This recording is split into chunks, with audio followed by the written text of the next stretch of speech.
देखिरहेका छौँ। आज हामी यहाँ कुनै रमाइलो गर्नको लागि उपस्थित भएका छैनौँ।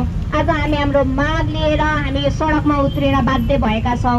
हामीलाई बाध्य बनाउने भनेको हाम्रो यो राइड सेयरिङ कम्पनीमा जति पनि हामी आबद्ध छौँ, सम्पूर्ण राइडरहरूलाई हाम्रो हक हित सुरक्षाको निमित्त आवाज उठाइरहँदा कुनै पनि कम्पनीहरूले हामीलाई अटेर गरेको अवस्था भइसके पछाडि चाहिँ हामी यसरी सडकमा उत्रन बाध्य भएका हौँ। हामीले बारम्बार सम्पूर्ण जति पनि राइड सेयरिङमा छन्, एङ्गो, इन्ड्राइभ, पठाओ जस्ता राइड सेयरिङमा आबद्ध एपहरूसँग हामीले कुरा राख्यौँ। कतिचोटि हामीले भेट गर्न गयौँ, कतिचोटि हामीले चाहिँ ज्ञापन पत्रहरू बुझायौँ। उहाँहरूको चाहिँ जहिले पनि हामीलाई ल भोलि रिजल्ट आउँछ, हामी तपाईँहरूसँग संवाद गर्छौँ जहिले पनि भनेर हामीलाई आलटाल गरेर हामीलाई अल्झाइरहेको कारण चाहिँ आज हामी सडकमा उत्रिन बाध्य भएका हौँ। आज हामी यो नयाँ सरकार बनिरहेको छ, नयाँ सरकारले हाम्रो आवाज यहाँबाट सुन्नेछ भन्ने एउटा मनसाय, विश्वास, अपेक्षा गरेर यो सडकमा आएका छौँ। आज हाम्रो माग भनेको हाम्रो यो अन्यायपूर्ण सिस्टम, यो फ्योर रेट र हाम्रो राइडर हक अधिकार सुरक्षित गर्नको निमित्त हामी सम्पूर्ण राइडरहरू यहाँ भेला भएका छौँ।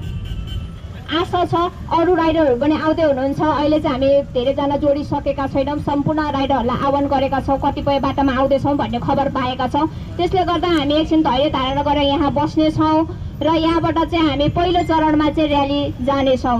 हाम्रो र्याली चाहिँ माइतीघर मण्डला हुँदै हामी अहिले थापाथली, त्रिपुरेश्वर, जमल, कमल पोखरी हुँदै बानेश्वरतर्फ लाग्नेछ र्याली। त्यस पछाडि यहाँ चाहिँ सिचुएसन के कस्तो हुन्छ त्यो हामीले खबर पाए पछाडि हामीले खासमा चाहिँ यहीँ नै समापन गर्ने भनेका थियौँ। तर अरू पक्षको पनि यहाँ चाहिँ अलिकति विरोध प्रदर्शन कार्यक्रम रहेको छ भन्ने खबर सुन्नमा आएको छ। त्यसले गर्दा चाहिँ हाम्रो समापन कार्यक्रम चाहिँ अलिकति ठाउँ चेन्ज हुन सक्छ।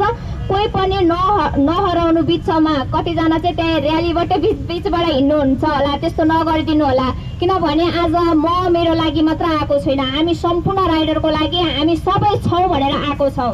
किनभने आज जतिजना उभिएका छौँ राइड सेयरिङमा काम गर्ने हामी लाखौँ राइडरहरू छौँ।